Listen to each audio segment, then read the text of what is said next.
Side ப்ளீட்டுமே வயிறு ரொம்ப தெரியாத அளவுக்கு ரொம்ப நீட்டா நான் வந்து ட்ரே பண்ணியிருக்கேன். இந்த ஃப்ளஃபி ப்ளீட் பண்றதுக்கு நான் எந்த ஒரு டாங்ஸோ, சேஃப்டி பின்ஸ், க்ளூஸ் எதுவுமே நான் யூஸ் பண்ணல.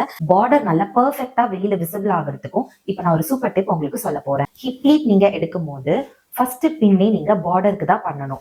ஸ்லாண்டிங்கா கொண்டு வந்ததுக்கு அப்புறம் இப்போ ஒரு சேஃப்டி பின் வச்சு பின் பண்ண போறேன். இப்போ ப்ளீட் கிரியேட் பண்றதுக்கு இந்த கேப்ல இருக்க ஃபேப்ரிக்கை தான் ஃபோல்ட் பண்ணி கிரியேட் பண்ண போறேன். வச்சுக்கிட்டீங்கன்னா இப்படி ஃபோல்ட் பண்ணும்போது ஆட்டோமேட்டிக்காவே இங்க ஸ்லைட்டா வந்து உங்களுக்கு ப்ளீட் வந்து கிரியேட் ஆகும்.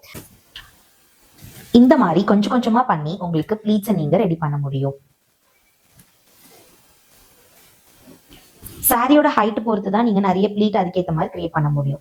ஸோ என்னோட சாரி வந்து ஒரு மீடியமான ஹைட்ன்றதுனால நான் ஒரு 4 ப்ளீட்ஸ் ரெடி பண்ணியிருக்கேன். இந்த 4 ப்ளீட்ஸுமே நான் கேதர் பண்ணி பின் பண்ண போறேன். கேதர் பண்ண எல்லா ப்ளீட்ஸுமே சேர்த்து வச்சு தான் பின் பண்ணணும். அப்பதான் உங்களுக்கு ஹிப் ப்ளீட்ஸுமே நல்லா லாங் லாஸ்டிங்கா இருக்கும். நம்ம இந்த செஸ்ட் ப்ளீட்டை நல்லா இப்படி டைட்டன் பண்ணி இழுத்தீங்கன்னா உங்களுக்கு ஹிப் ப்ளீட் வந்து ஆட்டோமேட்டிக்காவே டைட்டன் கொடுக்கும். அவுட்புட் பார்க்கலாமா? தான் வந்திருக்குன்னு. சைட் ப்ளீட்டுமே வயிறு ரொம்ப தெரியாத அளவுக்கு ரொம்ப நீட்டா நான் வந்து ட்ரே பண்ணியிருக்கேன்.